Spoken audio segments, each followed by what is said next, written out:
చేస్తున్నావు? ఏం స్పెషల్ ఈరోజు? Bagara rice, chicken korma. Bagara rice, chicken kurma.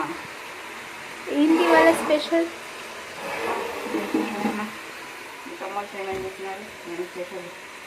Hi చెప్పు. హాయ్ గాయస్, విన్నారా? ఈరోజు మా ఇంట్లో స్పెషల్ డిన్నర్ ఏమనేసి మా మమ్మీనే చెప్పింది కదా. సో నా ఛానల్ పేరు తెలిసే ఉంటుంది అనుకుంటా, మీ బెంగళూరు అమ్మాయి. సో మీరు ఎవరైనా కొత్తగా చూసేవాళ్ళైతే నా ఛానల్ని సబ్స్క్రైబ్ చేసుకొని లైక్ చేసి కమెంట్ చేసేయండి. అండ్ మీ ఇంట్లో టుడే డిన్నర్ స్పెషల్ ఏమో నాకు కమెంట్లో చెప్పేయండి. ఇంకా chicken korma and bagara rice combination అయితే వేరే లెవెల్ ఉంటుంది అనమాట.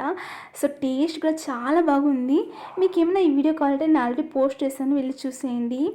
సో ఈరోజు స్పెషల్ అయితే ఇదే అనమాట. లెగ్ పీస్ వచ్చింది, నాకు చాలా హ్యాపీ అనిపించింది అనమాట. సో ఈరోజు నా డిన్నర్ అయితే కంప్లీట్ అయింది. మీ డిన్నర్ ఏం చేశారు ఏమని నాకు కమెంట్లో చెప్పేయండి. అండ్ నా ఛానల్ని కొత్తగా చూసేదైతే ప్లీజ్ టు సబ్స్క్రైబ్ అబ్బా. మీ సబ్స్క్రైబర్స్తోనే కదా నేను ఇంకా ముందుకు వెళ్ళొచ్చు. సో మీ సపోర్ట్ నాకు చాలా అవసరం ఉంది. సో ఈరోజు బ్లాగ్ ఇంది. Thanks for watching and subscribe my channel.